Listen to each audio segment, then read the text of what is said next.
O capítulo 14 do livro dos Números narra que depois que os 10 espias infamaram a terra prometida aos ouvidos dos filhos de Israel, toda a assembleia se desesperou, que eles se revoltaram e murmuraram contra Deus e contra Moisés, que Deus então intentou matá-los ali mesmo no deserto, mas atendendo ao apelo de Moisés os perdoou.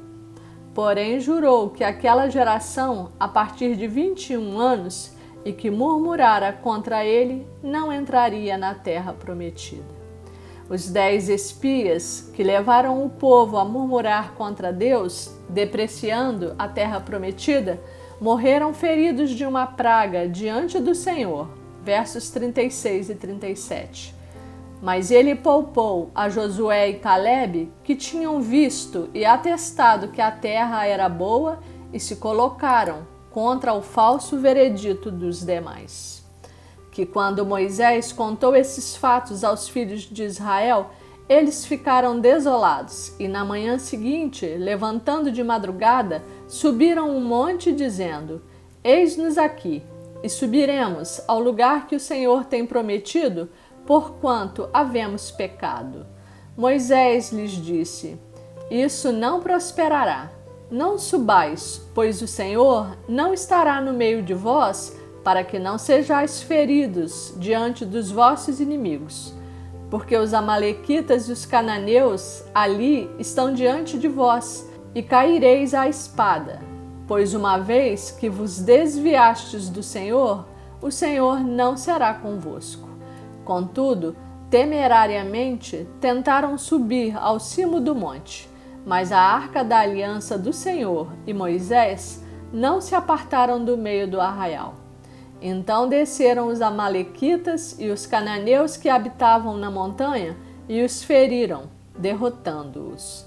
É preciso dizer que esses fatos aconteceram em período anterior à vinda de Jesus, quando ele ainda não havia se entregado em sacrifício para nos libertar e salvar, de modo que naquela época Deus cobrava obediência e esperava gratidão e reconhecimento do seu povo escolhido, e os punia pela sua rebeldia e desobediência. Embora o Senhor tenha providenciado a entrega e o sacrifício do seu Filho Jesus Cristo, como Cordeiro de Deus que perdoa todos os pecados do mundo, e que a sua graça nos envolve e cobre a multidão dos nossos pecados, pois ele vê o sangue de Jesus sobre nós e a sua justiça, é certo que o comportamento daquele povo de Israel ainda é comum nos dias de hoje. Quando eles souberam que Deus havia se zangado com a sua murmuração e que dissera que eles não entrariam na posse da terra que havia prometido, quiseram corrigir o seu erro. Em vez de se voltarem a Deus em quebrantamento e em arrependimento e pedir perdão, de pedirem ao Senhor uma nova chance para adequarem os seus procedimentos à vontade do Senhor, levantaram seus narizes em autossuficiência e intentaram fazer do seu próprio jeito e por si mesmos. E mesmo sendo instados por Moisés a não fazerem aquilo, porque o Senhor não era com eles naquele negócio, não voltaram atrás e se puseram em marcha para tentar subir à terra prometida. E a Bíblia diz que os amalequitas e os cananeus que habitavam na montanha os feriram e os derrotaram. Essa palavra vem a nós hoje como um conselho do Pai, para que não caiamos na tentação e naquele mesmo erro do povo desobediente de Israel. Está nos aconselhando que diante de uma situação adversa, não arrebitemos a nossa tanga e não levantemos os nossos narizes no clamor da raiva ou do desespero e da desesperança e decidamos o que fazer por deliberação própria, por nós mesmos e com a nossa própria força e estratégia, sem tomar a direção com o Senhor e sem consultá-lo.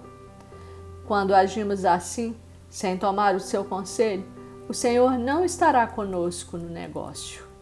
Que palavra, Espírito Santo, o Senhor nos entrega no dia de hoje? E eu agradeço por essa oportunidade aqui contigo e por tantos ensinamentos que a cada dia o Senhor tem nos dado nesse lugar de oração e de adoração.